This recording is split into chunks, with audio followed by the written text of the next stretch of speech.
নন্দাকে শিবানী সাজিয়েছে পরশুরাম, কিন্তু সেটা অন্য আর কেউ জানে না। ওইদিকে বিজিতকে নিয়ে আসতে হবে কুসুমপুর গ্রামে।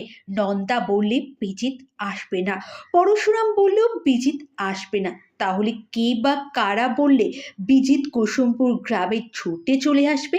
হ্যাঁ বন্ধুরা, আপনারা একদম ঠিক ধরেছেন, সেটা হচ্ছে ওর গ্যাংয়ের লোকেরা।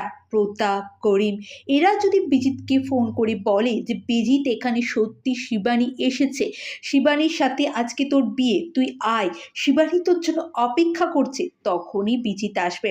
ওইদিকে নন্দা সুন্দরভাবে সেজে মাথায় ঘোমটা দিয়ে বসে আছে, কারণ বিজিত আসবে। আর ওইদিকে আরুষি আরুষি বিয়ের সাজে, কনের সাজে, নিজের চোখে একরাশ বিয়ের স্বপ্ন।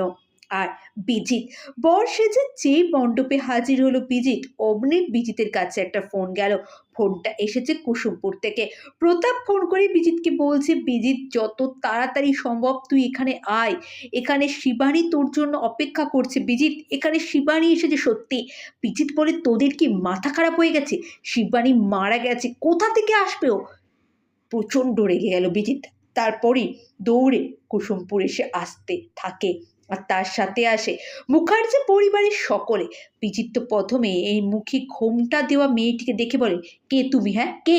কে তুমি? আমার সাথে খেলছো? খেলছো আমার সাথে? শেষ করে ফেলবো, প্রাণে শেষ করে ফেলবো। তখনই পরশুরাম এসে বলে, তাই নাকি? করে দেখো, আমার বোনের গায়ে তুমি হাত দিয়ে দেখো, ও শিবানী, আজকে ওর সাথে তোমার বিয়ে হবে। আরুষি বলে, এসব কি বলছো জিজু, ওর সাথে আমার বিয়ে আজকে?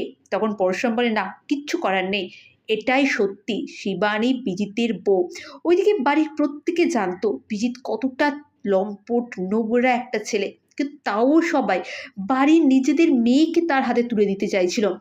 ওইদিকে বিজিত পরশুরামকে প্রশ্ন করে, কি প্রমাণ আছে ও যে শিবানী, তার কি প্রমাণ আছে? তখনই সমস্ত ফলস ডকুমেন্টগুলো যেগুলো তারা বানিয়েছিল একে একে শো করাতে থাকে। এই যে দুবাই গিয়েছিল ওর তোমার সাথে, তার পাসপোর্ট, ওর আধার কার্ড, ওর ভোটার কার্ড, আর কি প্রমাণ চাই বিজিত লাহেরি তোমার? আর তুমিই যে বিজনলাল, সেটা এবারে আমরা প্রমাণ করব। হ্যাঁ বন্ধুরা, এমনটাই হবে। কমেন্ট করুন, ভালো থাকুন।